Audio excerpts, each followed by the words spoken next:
and welcome back to Billy Ho Sports. Belmont weekend is upon us. We're coming up on it. Be here before you know it. It's going to be Friday night date night, so we're going to take a look at races 6 and 9. Nice. We're also going to do a split the pot contest for Friday's racing. The contest is free to enter and it's easy to do. I'll tell you here about that in a second.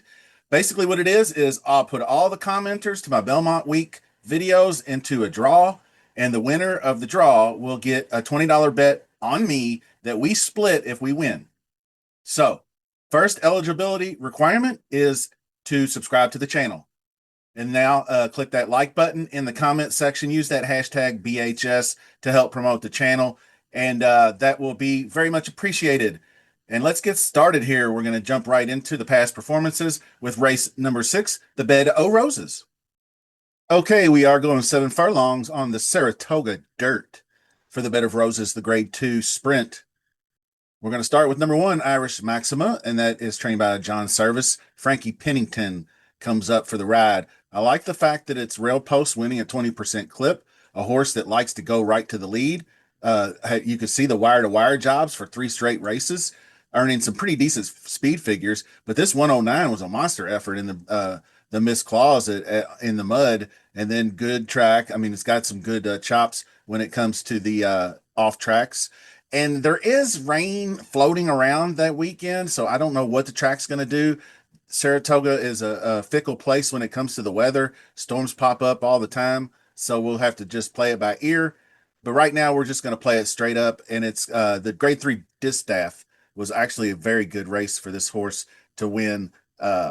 Breaking from that same number 1 post, she shot right out to the lead like a cannon, never looked back. The only looking back she did was by the jockey Frankie Pennington to make sure nobody was coming up on her 6. So St. Benedict's Prep finished second, who's also in this race, who we'll speak about in a minute. But we got to go to a number 2 top rated filly named Scylla, owned by Juddamont Farms. And Bill Mott is the trainer.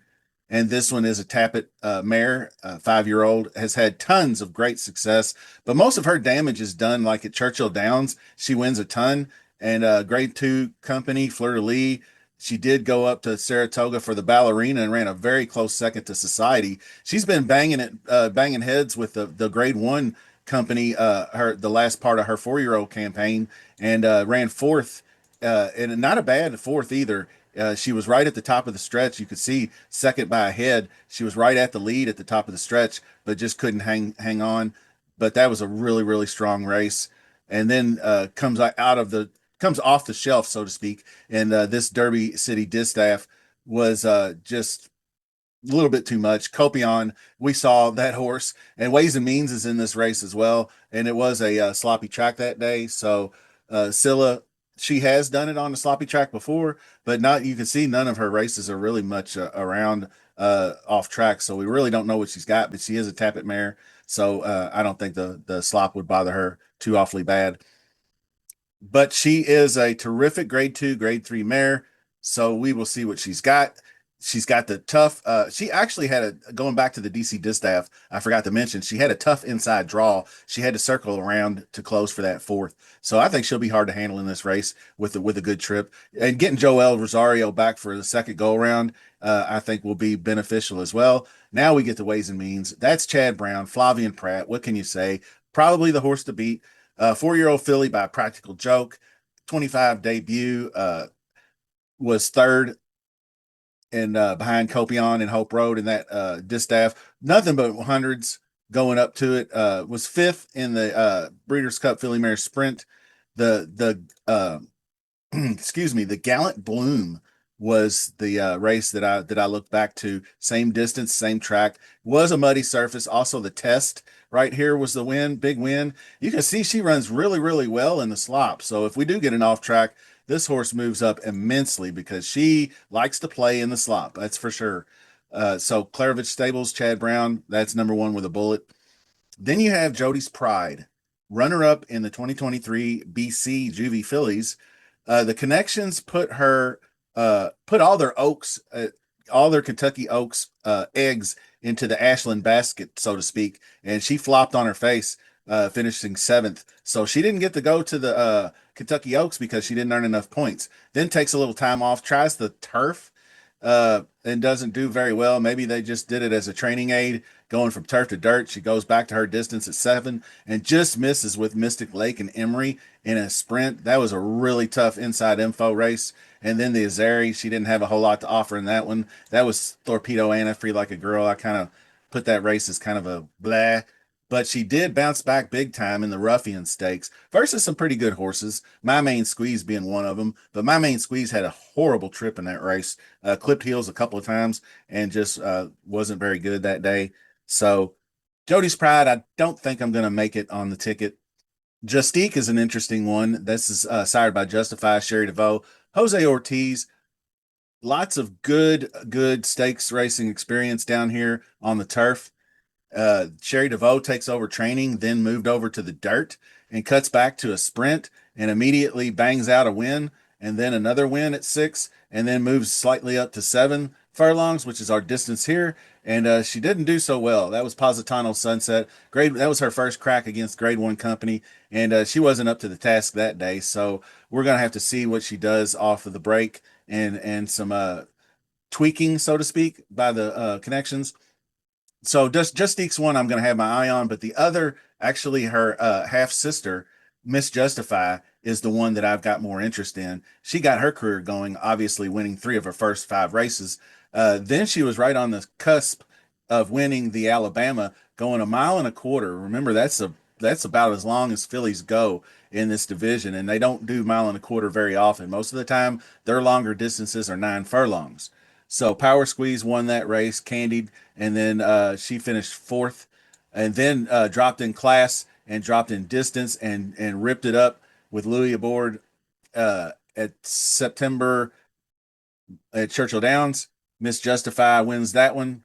The Seneca, and then comes out and debuts at 6.5 at Aqueduct and rolls out by 4 with Dylan Davis, who's going to ride this horse again. I really like Dylan Davis on sprint horses. I like Dylan Davis riding any kind of sprint horses, really, but he knows how to keep them close, even though she's listed as a presser and maybe a number 3 when it comes to the lead. If I've mentioned this in previous videos, this number right here is indicator of the how much they want the lead, and it's on a 0 to 8 scale. 0 being the lowest and 8 being really wanting that lead. So she can still, you can see how close she stays up to the pace. That 97's a competitive figure. So I like Miss Justify as a value play. Todd Pletcher can't go wrong there either. Now, rounding out the field is St. Benedict's Prep. That's Linda Rice, Jose Lascano. Kind of a low-key combo, those two. Linda's usually, I like her better in like turf sprints rather than dirt sprints, but Jose Lascano, always low-key, good value jockey. He wins a lot, 19%. He might not be going overlooked this time around, though, but you can see the trainer, they're 18%. They're his numbers are just really good across the board. He's really good with sprints, dirt sprints in particular. So I like this one kind of as a sneaky one to round out a an exotics bet. St. Benedict's Prep, she finished fourth, only beating a length and a half in the vagrancy. She runs hard, but having trouble getting her winner's circle. You can see all these seconds by a nose. She did win that 80K optional claimer back in January earlier this year, but as she stepped up in the stakes competition, it's seconds, it's seconds, it's third, it's seconds, it's seconds, it's fourth. So she's been missing that winner's circle for quite a while, but I like the exotics. She's definitely a strong candidate in that department.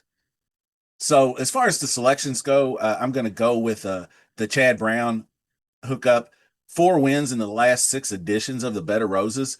I mean, the number 3 Ways and Means is just such a tough horse. But also, I'm not sleeping on Todd Pletcher and Miss Justify. I think Todd Pletcher dominates at the Spa as well. Nice value, hopefully, for Miss Justify. So hopefully she's an upset candidate, and I can't overlook Scylla for sure. I mean, Joel's second go around with her, I expect a top effort. And then you have the number 1 Irish Maxima.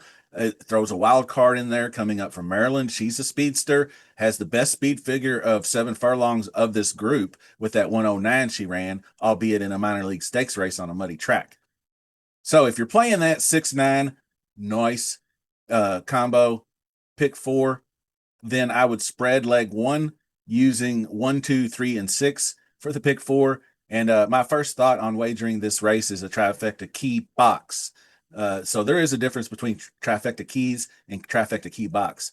So when it comes to trifecta key box, you're boxing the horse you're keying to finish first, second, or third, and then your underneath horses just have to fill out the other two spots. So that's why I like that bet so much, because in a trifecta, even if your key horse doesn't win, they can still cash the ticket. Now, a key is much cheaper, but you're banking on the number three to win the race. Then you have your three underneath horses to fill out the other two spots. So when you want to do that, like with a horse like Good Cheer in the Acorn or something like that, you want to try to find a couple really, really long shots underneath to make it worth your while. So moving on to the Neener, race number 9. And if you're familiar with the Breeders' Cup Challenge series, this is going to be the time of the year where you'll start to see these, and it's called Win and You're In. So this mile and an eighth Ogden Phipps is a win and you're in for the Breeders' Cup Distaff. That is for fillies and mares 4 years older and upward. So we start with Dorth Vader.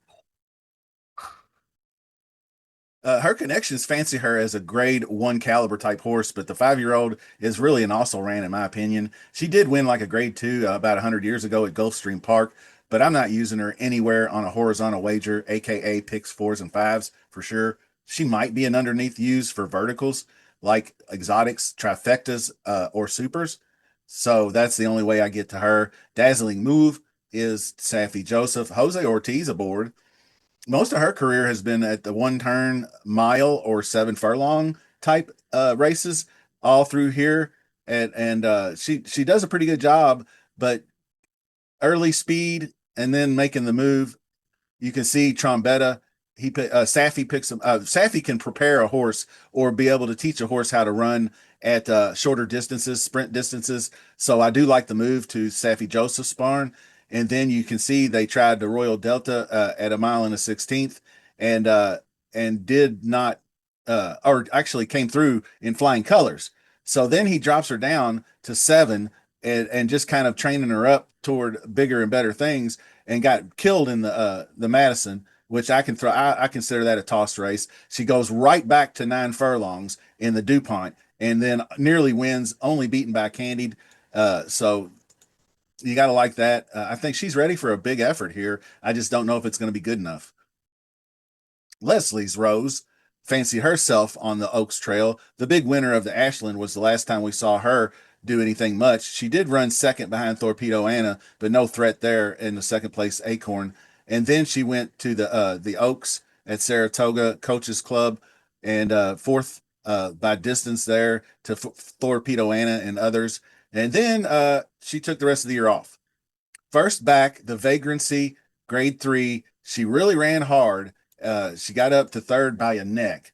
So I thought that was a good indicator, because she began to lose ground in the stretch and she could have mailed it in, but she fought back and made it closer than it looked.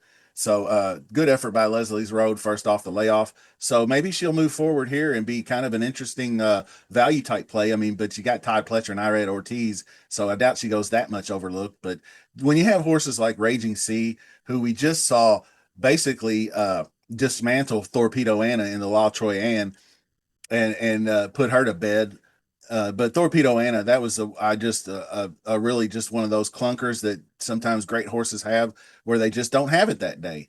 And so that was her first off the layoff too, which is impressive, going to a mile and a 16th La Troyenne, and running a 95 like that. She's capable of obviously hundreds, like in the Personal Ensign grade 1 at Saratoga. She won. So she's got good vibes at the track. She tears it up at Saratoga, along with her stablemate Randomized. So it's really kind of like, Finkel and Einhorn, Einhorn and Finkel when it comes to Raging Sea and Randomized. Who do you want? If you feel like a front runner is going to get after it, maybe then you want Randomized, but this is more of a presser who's Raging Sea, and that's why I liked her to go after them in the La Troyenne. So moving on to Candied, who is an up and comer. I mean, she's really done a pretty good job. She ran tough versus Jin Jin in the double dog there, and Jin Jin I thought was a really big effort by her in that race. So I followed her up and tried her, and she almost got it done over the weekend at Churchill Downs in a major in the Shawnee, the Grade 3 Shawnee Stakes. She had it down the stretch and then gave it up, but came back. She finished second. That was Jin Jin. But Tarifa, you can see she come right back out, and Ogden wins that second off the layoff.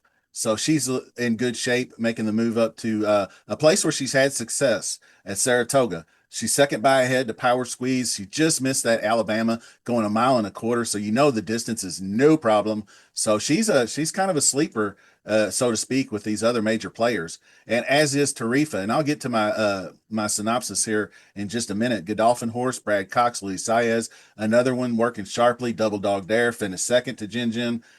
So she's tough. Tarifa and Candied are the two wanting to knock on the door and be let in. And then you got Randomized, who is horse for course, to say the least. You can see she's 5 for 11 lifetime. Four of those wins are at the spa. And some of them are some grade one, really, really good wins. And you can see she has the Ogden Phipps, the defending champion. Might as well go look at that race right there. She won that race over Idiomatic and Pretty Mischievous. So those are some no joke horses. She's a year older than her stablemate, Raging Sea. She's five, and oh no, they're both five. I'm sorry. I thought for sure one of them was a year younger, but I guess maybe one of them developed a little slower. But I digress. This one, she had the La Troyenne in her hand going down the stretch, but just that was first off the layoff, so maybe she needed that one. It's really hard to go wire to wire at Churchill Downs when the tracks. I mean, it's listed as fast, but it was on Oaks Day and it was still a little rainy. It had the rain hadn't come yet, but it was still kind of a sluggish type track that day. So round that rounds out the field. I think that randomized is absolutely going to be on her game today. Just going back and look at past history of this race, Clariere went back to back for Steve Asmussen, and now Chad Brown's looking to do the same with randomized, but he may go Chad Brown trainer back to back because he's got two excellent chances, probably the two best horses in the race with Raging Sea. The stablemate has the juice right now, but on the Saratoga Dirt, randomized is the horse for course. So 4-7 exacta if you want to just go that route, or if you want to just key those two on top and then use horses like 5 and 6, Candied and Tarifa. That rounds out the super. Those are the only four horses I would use. You could box those four horses in a super and see what happens. But those are the only four I want to look at in that race. Two very good races to kickstart our weekend. I shall return with more Friday racing action. I think the next up is going to be the Acorn Stakes as a single race video. It's that important. So set your notification bells so you don't want to miss out on any of the content because there's tons of it coming this week. We haven't even got to Saturday's racing yet. So you don't want to miss all this great content. Remember to sub to the channel so you can be eligible to win the split the pot bet, and leave your comment with hashtag BHS, and then you're in. Till next time, see you soon.